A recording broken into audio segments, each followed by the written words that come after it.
Sa araw na napagkasunduan namin ni Liu Ruyan na magpakasal, naghintay ako buong umaga, ngunit hindi siya sumipot. Tinawagan ko si Liu Ruyan ng maraming beses. Walang sumasagot. Baliw akong naghanap sa kanya, pero bigla akong nakatanggap ng litrato mula sa assistant ni Liu Ruyan na si Gu Cheng. Sa litrato, si Liu Ruyan at Gu Cheng ay nakahiga sa kama ng hotel at mahimbing na natutulog. Lin Zong. Sobrang pagod po si Liu Zong kagabi kaya nakatulog ng mahimbing. Hahayaan ko po muna siyang matulog. Paggising niya, papatawagan ko po siya sa inyo, okay po ba? Nakatitig ako sa mga salitang iyon at biglang umugong ang tenga ko. Parang nawalan ng kulay ang mundo. Sir, ayos lang po ba kayo? Inalalayan ako ng staff na halos matumba na. Pagkatapos ng seremonya, kumalma rin ako sa wakas. Pagkatapos ng matinding sakit, ang pagmamahal ko kay Liu Ruyan ay gumuho sa sandaling ito. Kinuha ko ang cellphone ko at nireplyan ang mensahe ni Gu Cheng. Hindi na kailangan. Hayaan mo na ang basura sa basurahan. Pagbalik sa kumpanya, dumiretso ako sa opisina, binuksan ang computer, at tinipa ang resignation letter sa dokumento. Sa bawat tipa sa keyboard, ang mga alaala ay bumalik na parang malakas na alon na hindi mapigilan. 3 taon na ang nakalipas, nang pamunuan ni Liu Ruyan ang kumpanya ng Liu, hindi nagtitiwala kay Liu Ruyan ang mga supplier. Nag-aalinlangan sila sa patuloy na pakikipagtulungan. Natigil ang ilang proyekto at malapit nang maputol ang financial chain. Sobrang nag-alala siya. Noong panahong iyon, kami ay nasa kasagsagan ng aming pagmamahalan, kaya sumali ako sa kumpanya ng Liu nang walang pag-aalinlangan.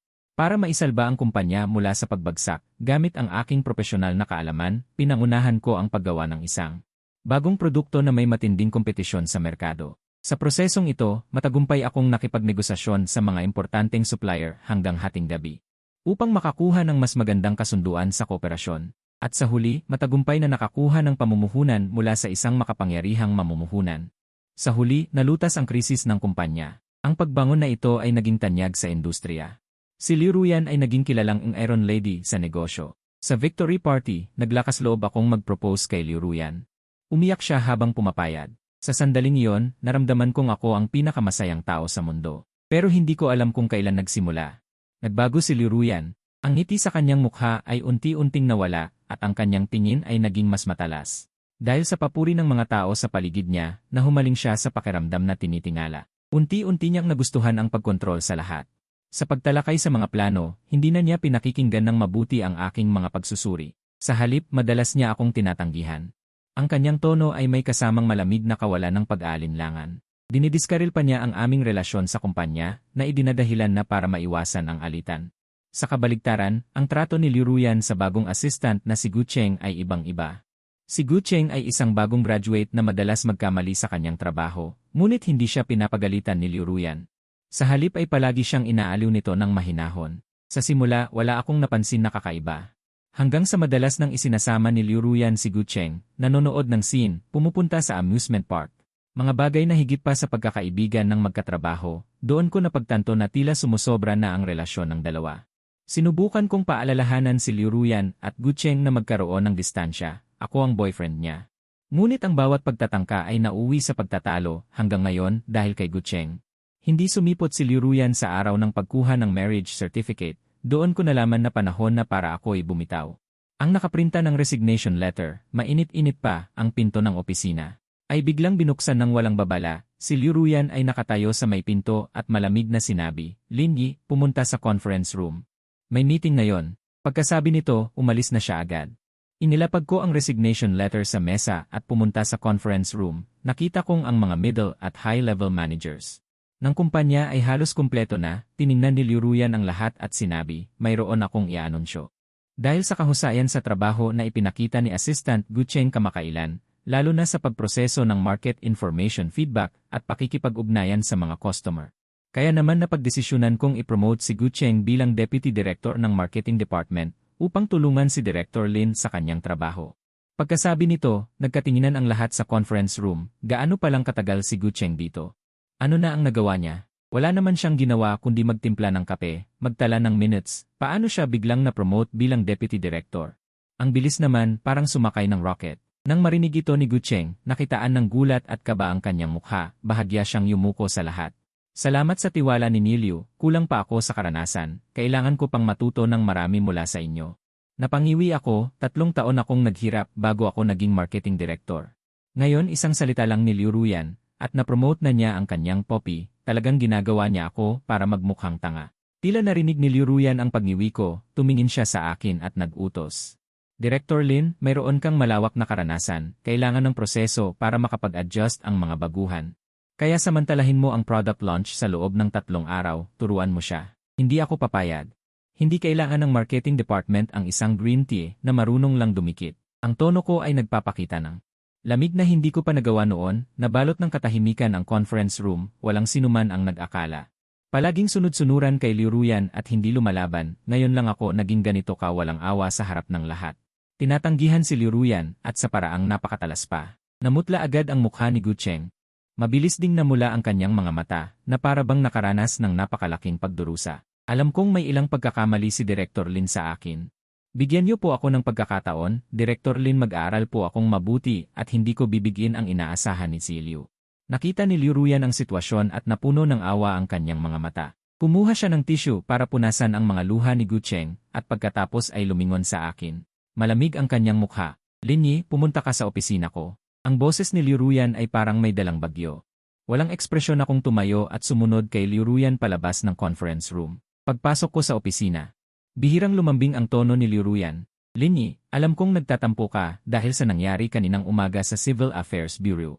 Nakalimutan ko dahil may napakahalagang kliyente na kailangan kong makita kaninang umaga.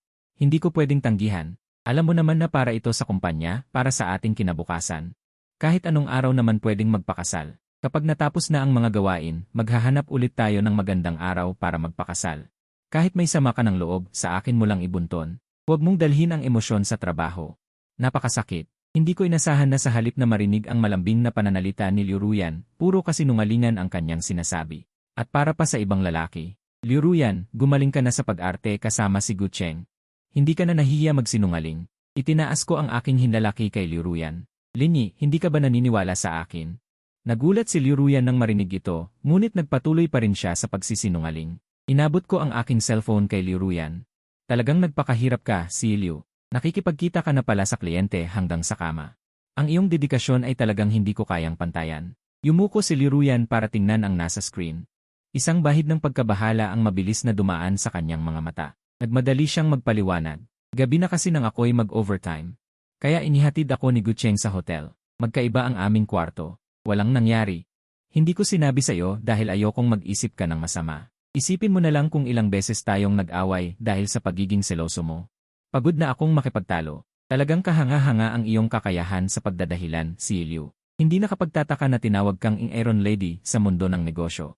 Ang pangungutya na ito ay tumama sa kahinaan ni Liu Ruyan na parang naghulog ng spark sa kumukulong mantika na nagpapasabog kay Liu Ruyan. Linyi, huwag kang sumobra. Ang pagbabago ko sa departamento ng mga empleyado ay ipinapaalam ko sa iyo, hindi ko hinihingi ang iyong opinyon. Wala kang karapatang tumanggi. Dati, natatakot ako kapag nagagalit si Liu Ruyan. Sa tuwing nagagalit siya, sinisikap kong suyuin siya, pero sa pagkakataong ito, kalmado ko lang siyang tinitigan. Mayroon akong pakiramdam ng katahimikan pagkatapos ng pagbagsak. Kahit man lang noong ako pa ang direktor ng marketing, kung naglakas loob kang ilipat si Gu Cheng dito. Mayroon akong 100 paraan para disiplinahin siya. Iwinagayway ko ang aking kamay, ayaw ko nang makipag-usap pa kay Liu Ruyan. Paglabas ko ng kanyang opisina, hindi ko alam kung anong bagay ang ibinato ni Liu Ruyan sa pinto. Na nagdulot ng malakas na ingay. Ang dahilan kung bakit hindi ako nagbitiw agad ay dahil 3 araw mula ngayon ay ang paglulunsad ng bagong produkto ng Liu Corporation. Kahit wala na akong nararamdaman kay Liu Ruyan, ang produktong ito ay naglalaman ng pagod ng buong team sa loob ng maraming buwan at hindi ko kayang wasakin ito. Kaya nagpa siya akong harapin si Liu Ruyan pagkatapos ng 3 araw at tuluyang umalis. Pagbalik ko sa opisina, napansin kong nawawala ang aking resignation letter sa mesa. Hindi ko ito pinansin at nagpatuloy sa paghahanda ng mga materyales na kailangan para sa paglulunsad. Pagkatapos ng trabaho, bumalik ako sa aming bahay ni Liu Ruyan at nagsimulang mag-impake ng aking mga gamit. Hindi naman ganoon karami ang aking pag-aari dito. Karamihan ay mga profesional na libro, ilang itinatagong mga dokumento ng industriya, ilang set ng mga madalas kong isuot na suit at ilang personal na gamit. Ang mga bagay sa silid na nagbibigay ng pakiramdam ng tahanan ay halos may personal na marka ni Liu Ruyan, kalahati pa lang ang aking naimpake. Nang marinig ko ang tunog ng password na binuksan ang pinto at ang nagmamadaling tunog ng mataas na takong, natigilan ako. Bago pa ako makapag-react, bihira nang umuwi si Liu Ruyan sa ganitong oras. Linyi, nasaan ka? Gutom na ako, may makakain ba sa bahay? Rinig kong sabi ni Liuruyan. Ipinagtabi ko ang maleta at lumabas. Anong himalat na padalaw dito ang napakabisi nating si Liu? Tama na, Linyi, huwag kang maging mapanukso. Nakaraos na ang isang araw, dapat ay nawala na ang galit mo. Gusto kong kumain ng sweet and sour pork ribs na gawa mo, ipagluto mo ako ngayon. Nga pala, dati sa tuwing nag-aaway kami, ako ang nagpapakalma sa aking sarili, tapos bibigyan ako ni Liuruyan ng ganitong pagkakataon. At masaya akong babalik sa kanyang yakap, na kinalaunan ay itinuring na niya bilang isang bagay na dapat niyang asahan. Pasensya na. Matagal nang hindi nagluluto sa bahay, kung gusto mong kumain, umorder ka na lang, wala akong interes na pagsilbihan siya. Sumimangot si Liuruyan, hindi ka ba marunong magsalita ng maayos? Hindi ka naman ganyan dati. Dati nagsasalita ako ng maayos, pero parang ayaw mo rin naman makinig. Sumandal ako sa sofa na may mapanuyan na ekspresyon. Hindi ba't lagi ka ring nakasimangot? Napagod si Liuruyan, naghintay ng ilang sandali bago tuluyang tumayo. Pumunta sa kusina, at pagkatapos ng ilang sandali, lumabas si Liuruyan na may 2 cup noodles. Nakangiting sinabi, tignan mo nga, wala ako sa bahay at hindi mo alam kung paano alagaan ang sarili mo, malapit na ang paglulunsad.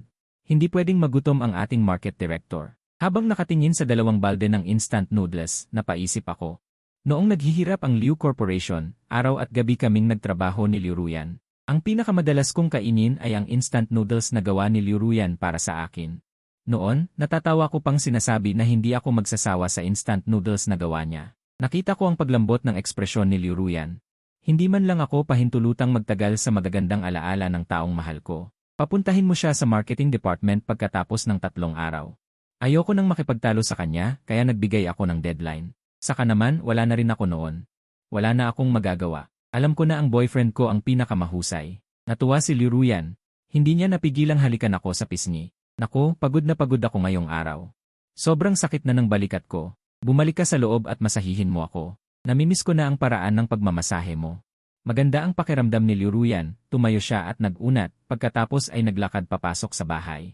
Nandidiring pinahid ko ang bakas ng labi niya, ang lamig ng tingin ko ay parang yelo. Ano ang ibig mong sabihin dito? Dinala ni Liuruyan ang maleta ko na kalahating nakaimpake. Dahil nahuli na ako ni Liuruyan. Inamin ko na ang totoo. Wala, Liuruyan. Maghiwalay na tayo. Natawa si Liuruyan nang marinig niya ito. Linyi, ang laki-laki mo na, gumagamit ka pa rin ng ganitong mga taktika. Hindi ka ba nahihiya? May sasabihin pa sana ako nang tumunog ang telepono ni Liuruyan. Pinindot ni Liuruyan ang sagot. Narinig ko ang nag-aalalang boses ni Gucheng. President Liu. Pasensya na, nagulo ko ang mga dokumentong ipinaayos ninyo sa akin. Ano ang dapat kong gawin? Huwag kang mag-alala, pupunta ako dyan agad. Puno ng pasensya at lambing ang tono ni Liuruyan. Madali lang ayusin yan. Nandyan pa rin ang mga backup. Huwag kang gagalaw dyan. Huwag kang basta-basta gumawa ng kahit ano. Pupunta ako dyan agad para tulungan ka. Naglakad si Liuruyan papunta sa pinto. Bigla niya akong naalala at tinuro ang mga bagahe ko. May sasabihin ako sa'yo pagbalik ko. Mas mabuting huwag kang gumawa ng anumang bagay na parang bata na naglalayas. Wala akong panahong makipaglaro sa'yo. Habang pinagmamasdan ang 2 mukha ni Liuruyan, napatawa ako ng mahina na puno ng pighati. Sa huli, hindi ko na hinintay na bumalik si Liuruyan. Kinalagkad ko ang maleta ko, walang kahit katiting na panghihinayang na umalis sa bahay na matagal nang walang init. Sa sumunod na 3 araw, inaprubahan na ni Zhu ang iyong pagbibitiw. Ngayon pa lang ay maaari mo nang ligpitin ang iyong mga gamit, maghanda ka ng umalis, ang aplikasyon sa pagbibitiw ni Gucheng. Ay ipinakita sa harapan ko, ang sulat kamay ni Liuruyan ay maayos na nakalagda sa pirmahan. Hindi mo na rin kailangang dumalo sa paglulunsad ng bagong produkto bukas. Alam ni Liuruyan kung gaano kahalaga sa akin ang bukas. Ang paglulunsad, imposible na pumayag siya sa aking pagbibitiw sa panahong ito. May tiyak na kahina-hinala dito, mukhang ang assistant na si Gu ay naghahanda upang pamunuan ang paglulunsad na ito, upang agad na maging sikat. Tumingala ako at kalmadong tumingin kay Gucheng. Si Gucheng ay napahiya nang matuklasan ang kanyang maliit na pag-isip, walang anumang hiya. Sa halip, siya ay nagpakita ng isang nagtatagumpay na mukha. Huwag kang mag-alala, patutunayan ko ang aking sarili, at hindi ako magiging mas masama kaysa sayo. Kung gayon, abangan ko ang perpektong pagtatanghal ng assistant na si Gu bukas. Kalmado kong sinimulan ang pagliligpit ng aking mga gamit. Ngayon ang produktong ito ay nakumpleto na sa disenyo. Nasuri ko na ang bawat aspeto, at maaari itong matagumpay na ilunsad, kung tungkol naman kay Gucheng na gustong pumitas ng bunga. Hindi ako natatakot dahil wala pa siyang kakayahan, tama, para magpasalamat sa iyo. Sa pagtulong mo sa akin na ayusin ito, ikinaway ko ang aplikasyon sa pagbibitiw sa aking kamay, bibigyan kita ng payo. Si Gu Cheng ay nagniningning ang mga mata nang marinig ito. Sa paglulunsad bukas, tandaan na magdala ng ilang diaper. Natatakot akong maihika sa takot. Sa lugar ng paglulunsad ng bagong produkto ng Liu Group, maliwanag ang ilaw. Ang media ay nagtipon kasama ang kanilang mga kamera. Ang hangin ay puno ng pag-asa at excitement bilang isang ganap na pangunahing figura. Ako ay hindi pa rin nakikita. Sa silid pahingahan sa backstage, si Liu Ruyan ay pabalik-balik na naglalakad. Paulit-ulit na tinatawagan ang aking telepono. Ang palaging sumasagot ay ang malamig na boses. Ang user na iyong tinatawagan ay pansamantalang hindi makasagot. Lumipas ang oras, halos lahat ng mga panauhin ay nakapasok na bago ang formal na pagsisimula ng paglulunsad. Ang warm-up na musika ay tumutugtog na. Presidente Liu, mukhang may mahalagang bagay na nakapagpabalam kay Presidente Lin. Mas mabuti pang ako na lang ang pumalit. Sinamantala ni Gu Cheng ang pagkakataon upang magboluntaryo nang makita niyang nag-aalangan si Liu Ruyan. Pinat niya ang kanyang dibdib at tiniyak kay, "Huwag kang mag-alala, Presidente Liu, ang mga materyales sa talumpati na inihanda ni Presidente Lin sa unang yugto. At ang mga pangunahing parameter ng produkto ay pinag-aralan ko ng maraming beses." CJ, huminga ng malalim si Liu Ruyan dahil narito na, kailangan na lang harapin ito. Gu Cheng, ikaw na, magsalita ka lang tungkol sa pangunahing pagganap at mga bentahe ng produkto, tiyaking maikli at tumpak. Huwag kang mag-alala, Presidente Liu. Isang bakas ng liwanag ang sumilay sa mga mata ni Gu Cheng, tumango ng mariin, at kinuha ang mga materyales na inihanda ng mabuti. Matapos ayusin at suriin ang bagong kasuotang akma sa kanya, naglakad siyang taas noo at dikit ang dibdib. Biglang bumuhos ang ilaw kay Gu Cheng. Nakasuot siya ng maayos na ngiti sa mukha, pinasadahan ng tingin ang buong lugar, ramdam na nakatuon sa kanya ang mundo. Ito ang sandaling pinapangarap niya. Ang aming bagong serye ng cellphone na, bagong gamot, ay gumagamit ng nangungunang arkitektura ng ultra-micro drive sa industriya. Sa pamamagitan ng pag-optimize ng algorithm at koordinasyon ng hardware, napataas nito ang kahusayan sa pagkalkula sa pangunahing mga senaryo ng aplikasyon ng higit sa 80%. Kasabay nito, nabawasan ang pagkonsumo ng kuryente ng 20% sa tipikal na mga senaryo ng paggamit. Nagpahayag si Gu Cheng ng may kumpiyansa. Ang kanyang boses ay malinaw at malakas, ipinapaliwanag ang mga detalye ng produkto at teknikal na highlight. Ang posisyon sa merkado, isa-isa at sunod-sunod na ipinaliwanag ng maayos. Nagdulot ito ng madalas na pagtango mula sa media sa madla at patuloy na pag-ilaw ng mga flash. Sa harap ng monitor sa likod ng entablado, bahagyang nakahina ng maluwag si Liu Ruyan. Ang kanyang mga mata kay Gu Cheng ay puno ng paghanga. Sa masiglang palakpakan, tinapos ni Gu Cheng ang bahagi ng pagtatanghal. Nakatayo ang host sa entablado ng may malawak na ngiti at sinabing, susunod na ang sesyon ng tanungan. Sabi mo, ang target ng mga cellphone na bagong gamot ay ang agawin ang mataas na antas ng merkado ng negosyo, ngunit ang pagpepresyo ng produkto ay mas mataas kaysa sa pangunahing katunggali, ang flagship na produkto ng Baishi Company, ng 15%. Paano balak ng Liu na punan ang malaking agwat sa pagitan ng estratehiya sa pagpepresyo at inaasahan ng merkado? Sa pamamagitan ng anong mga tiyak at makabagong pamamaraan sa marketing o estratehiya sa channel? Umasa lamang ba ito sa premium ng tatak? Nagulat si Gu Cheng nang marinig niya ito. Wala siyang ideya kung paano. Batay ang pagbuo ng estratehiya sa pagpepresyo. Kaya't napilitan siyang magsalita ng mga walang kabuluhang bagay. May kumpiyansa kami na sa pamamagitan ng pagsisikap ng kumpanya. Malulutas namin ang mga kakulangan na ito. Ang cellphone na bagong gamot ng iyong kumpanya ay gumagamit ng pinakabagong Kinglong chip. Ngunit isa lamang kumpanya sa buong mundo ang kasalukuyang may kakayahang magbigay ng matatag na supply ng chip na ito. Sinasabing ang pangunahing linya ng produksyon ng kumpanya ng paggawa ay kamakailan lamang naapektuhan ng isang iskandalo na nagdulot ng matinding pagbaba sa kapasidad ng produksyon. Paano masisiguro ng Liu ang serye ng bagong gamot? Sa sapat na inventaryo sa kritikal na panahon ng paglulunsad at kasunod na matatag na supply, tinitiyak ko sa inyo na walang problema sa supply ng bagong gamot. Pinunasan ni Gu Cheng ang kanyang noo. Pagkatapos ay sunod-sunod na dumating ang mga tanong mula sa mga reporter. Si Gu Cheng, na nagsasaulo lamang ng yine, ay hindi kayang sagutin ang napakaraming mahihirap na tanong. Hindi nagtagal, labis siyang pinagpawisan at napahiya. Biglang bumaliktad ang sitwasyon sa eksena. Nagkatinginan ang mga reporter, nagsimulang kumalat ang pagdududa at kawalang kasiyahan. Namumutla si Liu Ruyan nang umakyat sa entablado, kinuha ang mikropono at sinabing, paumanhin. Dahil sa mga hindi maiiwasang dahilan, dito na nagtatapos ang paglulunsad na ito. Kung mayroon kayong anumang mga katanungan, mag-organisa tayo ng online ni &e para sagutin ang inyong mga katanungan. Kaya ang buong paglulunsad ay natapos sa isang nakakahiyang kapaligiran. Ang tunog ng takong ng sapatos ay nagpapakita ng galit ni Liu Ruyan. Linyi, kailangan mong magpaliwanag sa akin. Galit na binuksan ni Liu Ruyan ang pinto ng aking opisina. Ngunit wala siyang nakita kundi isang halaman na binili niya para sa akin, na tahimik na nakalagay sa bintana. Ang ibig sabihin ng halaman ay paniniwala at katapatan, na sumisimbolo sa ating pagmamahalan. Ang kanyang mga salita ay tila naglalaro sa kanyang isipan. Isang matinding pagkabalisa ang biglang sumunggab sa puso ni Liu Ruyan. Mabilis na pinuntahan ni Liu Ruyan ang direktor ng departamento ng EA upang magtanong. Ang kanyang boses ay may bahid ng panginginig, Manager Lee, anong nangyari sa opisina ni Linyi? Nagulat si Manager Lee sa ekspresyon ng CEO at magalang na sumagot, si Liu. Formal lang naghain ng kanyang pagbibitiw si Director Lin ano. Parang tinamaan ng kidlat si Liu Ruyan.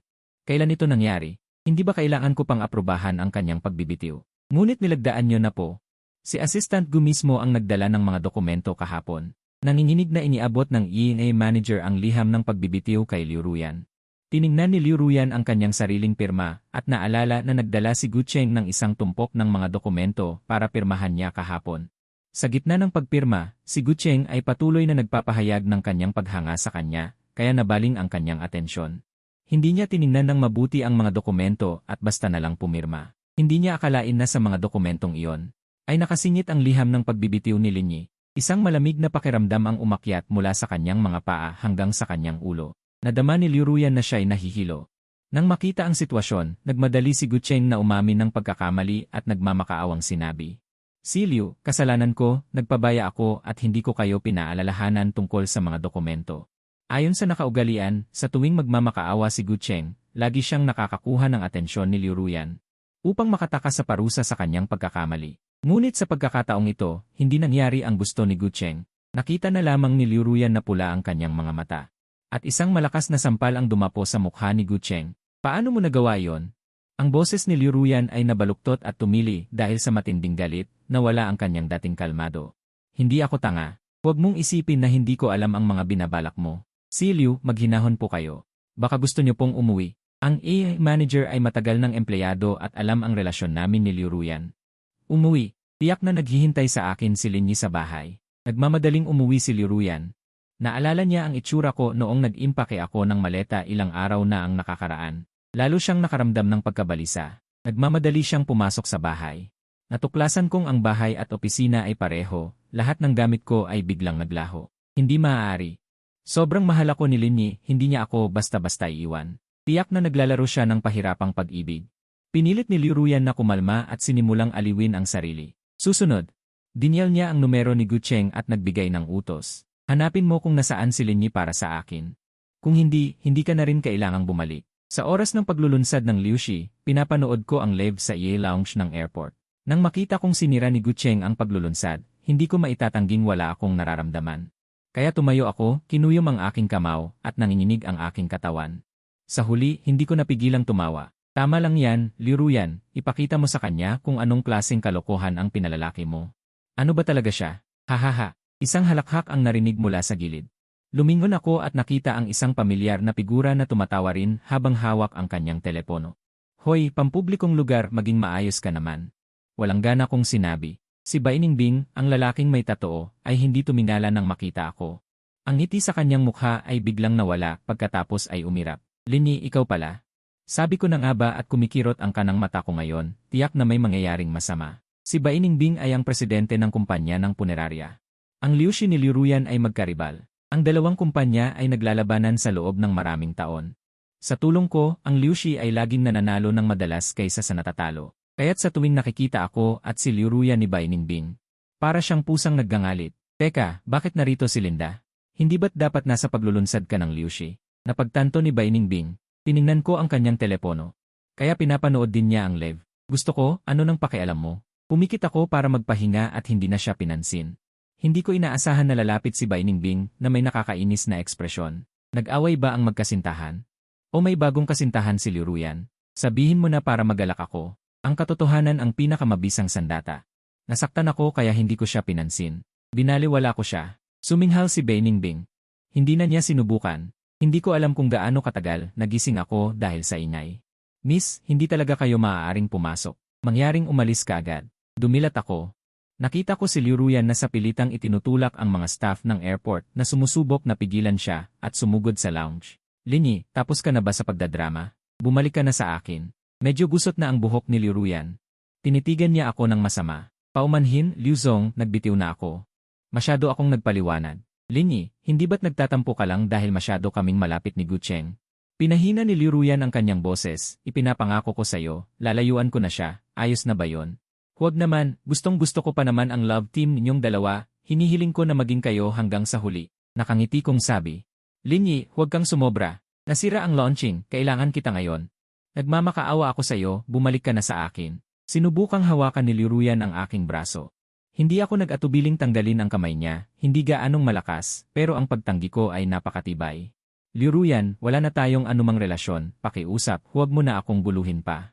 Nang marinig iyon ni Liu Ruyan, namutla ang kanyang mukha, at sa wakas ay may bahid ng pakiusap sa kanyang tono. Linyi, niloloko mo lang ako, hindi ba? Ipinangako mo sa akin noon na alagaan mo ako habang buhay. Nakalimutan mo na ba? O hayaan mo na lang ang iyong maliit na assistant ang mag-alaga sa akin, hindi ako marunong mag-alaga. Hindi ako natinad. Ilang beses ko ba dapat sabihin para maniwala ka? Itinuturing ko lang na nakababatang kapatid si Gu Cheng. Nagsimulang maging medyo hysterical si Liu Ruyan. Kinuha ko ang aking cellphone at ipinakita kay Liu Ruyan ang video. Na nakuha ko sa tulong ng isang kaibigan. Sa video, ipinapakita si Gu Cheng at Liu Ruyan na magkayakap na pumasok sa isang kwarto ng hotel. Isang gabi bago ang kanilang kasal, at lumabas lang sila kinabukasan ng tanghali. Ito ba ang sinasabi mong 2 kwarto ang kinuha nyo? Wala kayong ginawa? Hindi ganyan, pakinggan mo ang paliwanag ko. Hindi rin ito mapapatunayan na may nangyari sa amin. Liu Ruyan, tinitigan ko siya ng isa-isa, tinatanggal ang kanyang mapagkunwaring balakayo. Simula nang pumayag kang makasama ang isang lalaki ng mag-isa sa isang kwarto buong magdamag, hindi na mahalaga sa akin kung ano ang nangyari sa loob ng kwarto. Naiintindihan mo ba? Nawalan ng kulay ang mukha ni Liu Ruyan na para bang tinamaan ang pinakamalalim niyang sikreto. Dahil sa galit at kahihiyan, nasabi niya, ano ba ang alam mo? Kung kaya mo lang akong kailanganin at umasa sa akin gaya niya, huwag kang laging napakakinang. Para maramdaman ko rin na kailangan mo ako, bakit pa ako maghahanap ng aliw sa kanya? Sa sandaling iyon, naunawaan ko, matagal nang nahumaling si Liu Ruyan sa pakiramdam na hinahangaan at inaasahan. Naiintindihan ko na, matagal nang nahumaling si Liu Ruyan sa pakiramdam ng pagiging tinitingala at inaasahan. At ang mga tagumpay na pinaghirapan kong suportahan at protektahan para sa kanya, sa kanyang paningin, ay naging banta na hindi niya kayang kontrolin ng lubos. Ang tila mahinang si Gu Cheng ay lalong nagpaalab sa kanyang lumalaking proteksyon at pagkontrol. Pakiramdam ko'y gumuho ang aking mga paniniwala. Ang pagiging masyadong mahusay ay naging kasalanan ko. Nakakadurog puso ang lohikang ito. Liu Ruyan, kung sobra kang magmahal, iminumungkahi kong mag-ampon ka na lang ng anak sa ampunan. Bakit ka pa nagpapakahirap? Na maghanap ng basurang katulad ni Gu Cheng sa tambakan. Linyi, isa kang halimaw. Nanginginig sa galit si Liu Ruyan. Lahat ng pagmamakaawa, itinuring na pagsuko, ay nadurog sa sandaling ito. Huwag mong isipin na hindi ako kaya kung wala ka. Kaya pa ring umunlad ang Liu Corporation kahit wala ka. Talaga ba? Mas lalong lumalim ang mapanuyang ngiti sa aking mukha, may kasamang gaan sa aking dibdib. Kinuha ko ang aking maleta. Naway swertehin ka. Ang huling mga salita ay magaan, ngunit parang isang malakas na sampal. Hila-hila ang aking maleta, dumiretso ako at hindi pinansin si Liu Ruyan, ngunit hindi ko sinasadyang mabangga si Bai Ningbing sa sulok. Ang tanyag na presidente ng Bai Corporation, kumakain ng buto ng pakwan habang nakatingin sa amin ni Liu Ruyan. Sa kanyang magagandang mga mata, kumikislap ang pagnanais na magkagulo. Malinaw na ginagawa niya kaming ni Liu Ruyan na isang nakakatawang palabas. Ginagawa kaming nangungunang palabas na pananghalian. Pagkatapos kong makasakay at maikabit ang aking sinturon, handa nang ipikit ang aking mga mata at ihiwalay ang sarili sa mundo, narinig ko ang boses ni Bai Ningbing mula sa katabi. Kailangan ko talagang tingnan ang aking horoscope ngayon. Parang napakasama ng aking swerte. Mas sumasakit ang ulo ko. Habang lumilipad ang eroplano, napansin kong nakatingin sa akin ang taong katabi ko. Sa sobrang inis, napilitan akong dumilat at nagtama ang aming mga mata. Nakita ko ang kanyang malalaking mata na puno ng pagkauhaw sa kaalaman, tsismis, at pagbabahagi. At ang kanyang ekspresyon na gustong magsalita, ngunit pinipigilan, na halos magdulot ng pananakit sa kanyang dibdib. Kung may gusto kang itanong, itanong mo na. Baka magkaproblema pa sa katawan mo. Medyo naiinis ako. Agad na lumiwanag ang mga mata ni Bai Ningbing ng 8 antas. Bahagya pa siyang sumandal. Talaga? Kung gayon, hindi na ako magdadalawang isip. Dali, ibinili ni teacher, ikaw at si Liu Ruyan. At ang sinasabing si Gu ano ang apelyido, na lubos na nagpabaliw sa kanya. Anong klaseng nakakagulat at nakakaintrigang kwento ang nangyari? Ikaw pa ba yan? Ikaw pa ba ang mabisang pinuno ng Bai Corporation? Hindi ko mapigilang magreklamo. Please! Oras na ng uwian, kailangan ko pa bang magmukhang masungit tulad ng nasa trabaho? Hindi niyo ba ako titigilan? Tanong ni Bai Ningbing na nakanguso, sabihin mo na kasi. Hindi na mapigilan ni Bai Ningbing ang kanyang nag-uumapaw na kuryosidad, walang sasabihin. Nakakrus ang mga kamay ko sa dibdib, hoy. Ang mataas na sigla ni Bai Ningbing. Biglang nawala dahil sa malamig na tubig. Nakasimangot siya sa akin, ang kanyang magandang mukha ay lukot. Kung gayon, bakit mo pa ako pinatanong? Sa labas ng bahay, nagiging kuripot ka pa. Pagkatapos niyang sabihin ito, padabog siyang tumalikod. Kinuha ang ihi at nanood ng drama. Lumapag ang eroplano, dumating sa magandang lungsod ng kahirapan. Ito ang lungsod na pinangarap namin ni Liu Ruyan noon, ngunit ngayon nag-iisa na lamang ako. Kinuha ang bagahe at sumakay sa hotel shuttle, dumating sa hotel. Nang kukunin ko na ang card para buksan ang pinto. Biglang tumunog, bumukas ang pinto ng katapat na kwarto. Tumingin ako sa tapat. Natahimik ako sa aking isipan. Hindi kaya napakasama ng swerte ko. Sabay naming sinabi ni Bai Ningbing sa tapat. Kinabukasan, maganda ang sikat ng araw. Nagbihis ako ng kaswal, nagsuot ng salamin. Balak kong lumabas para maglibot at magpagaan ng loob. Hindi ko inaasahan na pagbukas ko ng pinto. Bumungad sa akin ang mukha ni Bai Ningbing. Haha, alam ko na ang lahat. Ipinakita ni Bai Ningbing ang kanyang nagtatagumpay na ekspresyon. Bilang karibal, alam ko ang bawat galaw ng Liu Corporation ninyo. Tumango ako at walang ekspresyon na dumaan sa kanya. Naku, huwag kang magalit. Talagang napakasama ng paningin ni Liu Ruyan, pinulot ang basura at itinapon ang ginto. Bai Ningbing, ano ba talaga ang gusto mong sabihin? Tumigil ako sa paglalakad at nakakunot noong tumingin sa kanya. Ang ibig kong sabihin, dahil ayaw na sa iyo ni Liu Ruyan, sumama ka na sa akin. Tinapik ni Bai Ningbing ang kanyang dibdib at tinaasan ako ng kilay. Ano? Medyo naguluhan ako. Hindi. Napagtanto niya ang kanyang sinabi.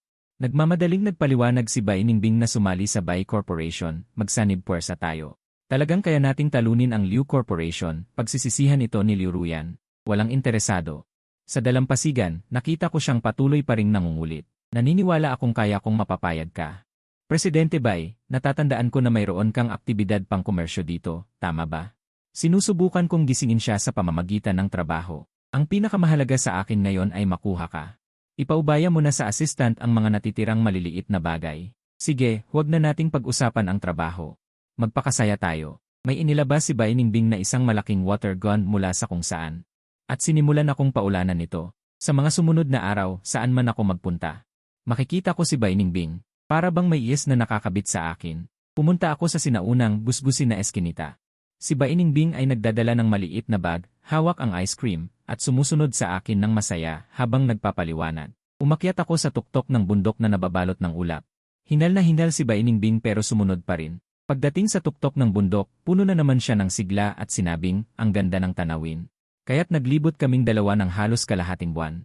Sa aming paglalakbay, inalagaan niya akong mabuti, ngunit hindi na niya muling binanggit ang pagpasok ko sa pamilya Bai. Sa dulo ng mundo, hindi ko napigilang magtanong, Bai Ningbing. Hindi mo na ba balak kunin ang Bai Group? Balak mo bang magpalit mula sa presidente para maging campaign worker ko? Imposibleng hindi ko kunin. Iyon ang kahariang itinayo ng aking ama para sa akin. Nakapamiwang si Bai Ningbing at may ekspresyon na para bang nagbibiro ako. Ang lahat ng desisyon ay isinagawa sa kalagitnaan ng gabi habang mahimbing akong natutulog. Sa sandaling iyon, para bang nakita ko ang madilim na bilog sa ilalim ng kanyang mga mata na mahirap mapansin. Hoy, Linye! Manood tayo ng puppet show bukas. Binalak ni Bai Ningbing ang schedule bukas, may kagalakan sa kanyang mga mata. Sawa na akong maglaro, umiling ako. Nagulat si Bai Ningbing nang marinig ito. Nervyosong tumingin siya sa akin. Tumayo ako at nag-inat. Hindi pwedeng puro laro. Kailangan din kumita para sa pamilya. Hindi ko alam kung ano ang benepisyo sa pamilya Bai, natigilan si Bai Ningbing. At sa sumunod na segundo, ang kanyang magagandang mata ay mas lalong nanlaki, para bang may bumagsak na napakaraming bituin sa loob nito. Linny, pumayag ka. Tumango ako. Haha, napakagaling. Ikaw ang bahala sa benepisyo, masayang tumalon si Bai Ningbing, parang duwende. Teka, biglang nag-react si Bai Ningbing at galit na sumugod. Kaya kanina pinaglalaruan mo lang ako. Pagpasok ko, hindi mo ako pwedeng bigyan ng problema, ha? Tumatawa kong iniiwasan ang kanyang atake. Depende sa performance mo. Nagpout si Bai Ningbing. Sige, manood din tayo ng puppet show. Matagal ko nang inaabangan yon. Makalipas ang ilang araw, tahimik akong sumali sa Bai Group. Masigasig na iminungkahi ni Bai Ningbing na magkaroon ng isang engrandeng seremonya ng pagtanggap. Malawakang pag-imbita sa media, upang maayos na makaakit ng mga tao, ngunit mariin ko itong tinanggihan. Ayaw kong magkaroon ng hindi kinakailangang problema. Tumango si Bainingbing na may pag-unawa nang walang anumang pagpipilit.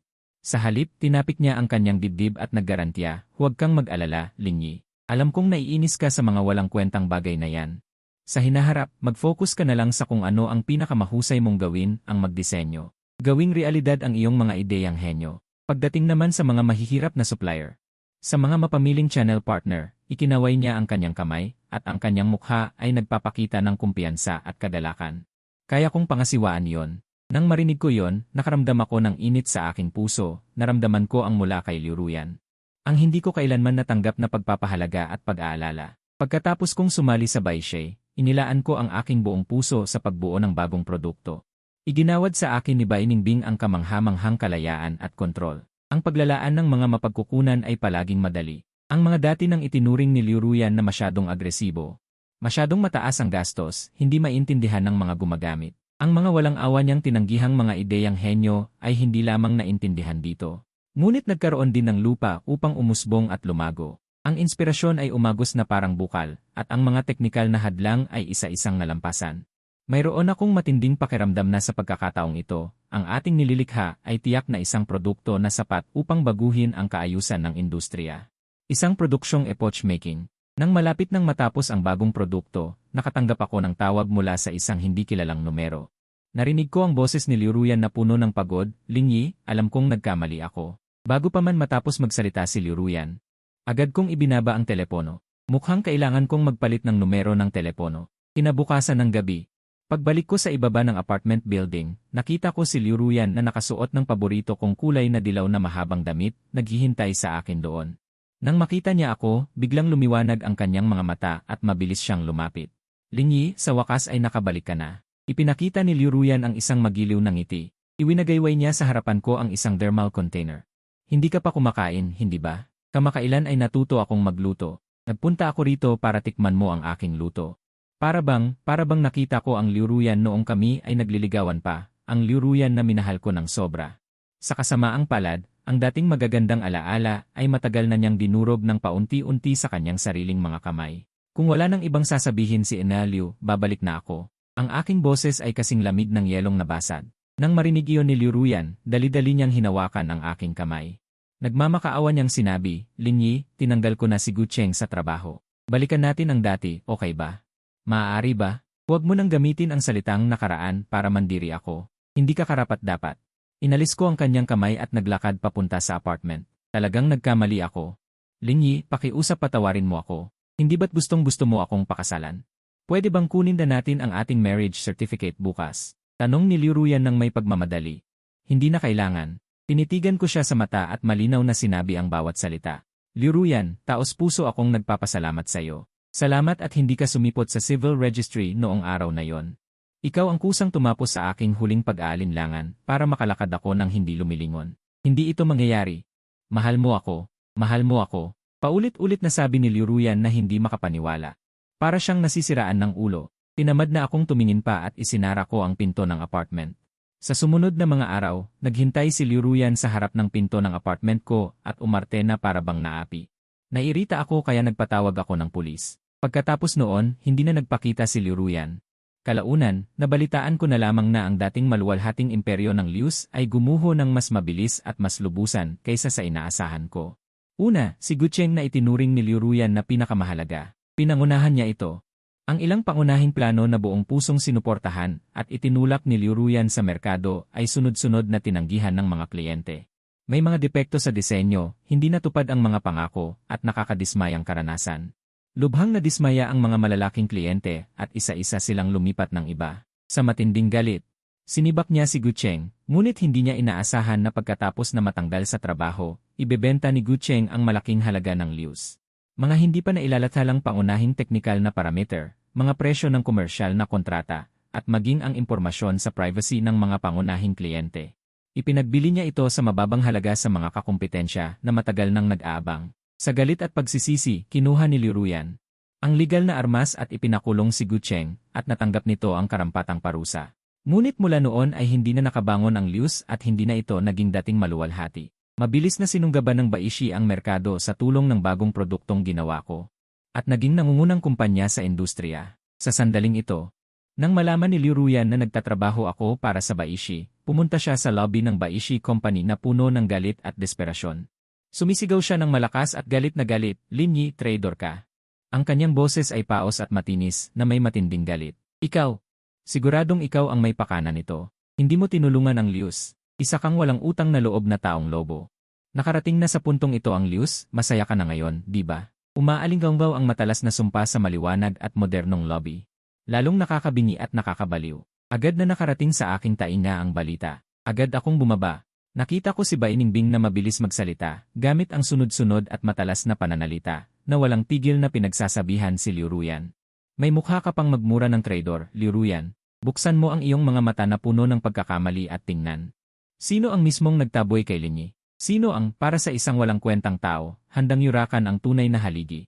Sino ang pumirma sa kontrata kay Gucheng at sinira ito? Sino ang nagbunyag ng teknolohiya kay Gucheng? Ikaw. Mula simula hanggang dulo, ikaw. Sino ang nagbigay sa iyo ng lakas ng loob na magwala dito? Dahil lang ba sa iyong bibig na puro pagtakas sa responsibilidad? Isang bibig na hindi marunong kumilala ng mabuti at masama, at sumisira sa pundasyon. Gumising ka, Liu Ruyan. Ang kalagayan mo ngayon ay hindi mo pwedeng isisi sa iba. Sisihin mo ang iyong sarili dahil nagpabulag ka sa kayamanan at binitawan ang ginto. Mas pinili mo pang maghukay ng batong may dumi sa kubeta. Si Bainingbing, sa pakikitungo sa mga kasamahan, ay parang hanging nagdadala ng init at pagmamahal. Ngunit kapag humarap sa kaaway, naglalabas siya ng buong lakas, parang isang mabangis na leopardo. Ang momentum at presensya ni Bainingbing ay dumidiin kay Liu Ruyan, paatras at hirap na hirap. Nasaan na ang dating imahe ng isang makapangyarihang siye? Si Liu Ruyan, sa huli, ay nagalit at galit na sumugod kay Bainingbing. "Siguradong kagagawan mo ito, ikaw na babaeng walang hiya." Agad akong sumugod at sinampal si Liu Ruyan sa mukha. Natigilan si Liu Ruyan sa sampal ko. Nagpakita siya ng hindi makapaniwalang ekspresyon. "Linyi, sinaktan mo ako. Patawad. Hindi ko papayagan ang kawalang-galang mo sa aking bagong boss." Para akong nakatingin sa isang estranghero habang tinitingnan si Liu Ruyan. "Hindi maaari. Hindi ka maaaring maging ganito kasama. Mahal na mahal mo ako noon." Si Bainingbing, sa hindi direktang paraan, ay parang isang batang nanalo sa away na masayang masaya. Kumikinang ang kanyang mga mata habang lumapit sa akin para magpasikat, "Kumusta? Ang pagsasalita ko kanina, nakatulong ba para maibsan ang galit mo? Sa susunod, hindi mo na dapat gawin yon. Malay mo kung mababaliw si Liu Ruyan at saktan ka." Sinabi ko sa medyo nag-alala na tono, "Patawad. Sa susunod, sasampalin ko pa rin siya." Nagpakita ng malungkot na ekspresyon si Bainingbing habang sinasabi ang matigas na salita. Hindi ko talaga kayang harapin ang maliit na bruhang ito. Kaya naghanda akong magpaalam, ngunit hindi inaasahan na hinarang ako ni Bainingbing sa pintuan. Nakita ko si Bainingbing na nakapamaywang, sadyang nakatagilid ang ulo, at inaayos ang kanyang salamin na tila may kawit. Hinabaan niya ang kanyang pananalita, "Lin Director, ipinaghiganti kita sa napakalaking galit na yon. Hindi mo ba ako balak pasalamatan?" Tinitingnan ang kanyang papalapit na mukha, ang itsura niyang, bilisan mo, gusto ko ng gantimpala." Ako ay natigilan. Nag-iisip ako kung paano tumugon. Tila napakabastos at malayo ang anumang materyal na pasasalamat. Habang bahagya akong nakakunot ang noo at hindi pa ako nagsisimulang magsalita. Bahagyang suminghap si Bainingbing. Bigla siyang tumingkayad, bahagyang namumula ang pisngi at lumapit sa aking tainga. Sa isang tinig na kaming dalawa lamang ang makaririnig, sinabi niya, "Kung hindi, sumama ka na lang sa akin." Mabilis niyang idinagdag. Sa personal na kahulugan, pagkaraan ng 3 buwan, kami ni Bainingbing ay napakadaling kumuha ng aming sertipiko ng kasal. Sa bahay sa gabi, si Bainingbing ay nakahiga sa sofa. Inaasikaso ang trabaho, biglang tumawa, "Hulaan mo kung anong negosyo ang dumating." Inabot niya ang tablet, at ang nakita sa screen ay ang kahilingan ng Liu Group na bilhin ang kumpanya. Ang presyo ay napakababa, at ang karagdagang kondisyon ay gawing espesyal na katulong ko si Liu Ruyan. Bakit hindi pa rin siya sumusuko? Biro ko dahil napakagaling ng asawa ko. Anong gagawin natin? Pumurat si Bainingbing na may mapanuksong tingin sa kanyang mga mata. Kinuha ko ang aking cellphone, binuksan ang litrato ng aming sertipiko ng kasal na nakalagay sa aming bedside table. "Ipadala mo ito sa kanya." Pumilos ang mga mata ni Bainingbing sa nakakatawang anggulo. "Magandang ideya." Mabilis siyang nag-type at nagpadala ng email. Pagkaraan ng ilang segundo, bigla niya akong hinila, mabilis na dumampi sa aking labi. Kasabay nito, itinaas niya ang kanyang cellphone at pinindot ang shutter. "Hayaan mo akong magdagdag ng isa pang matamis na larawan ng katotohanan." Wakas ng buong teksto, pagtingin sa relasyon.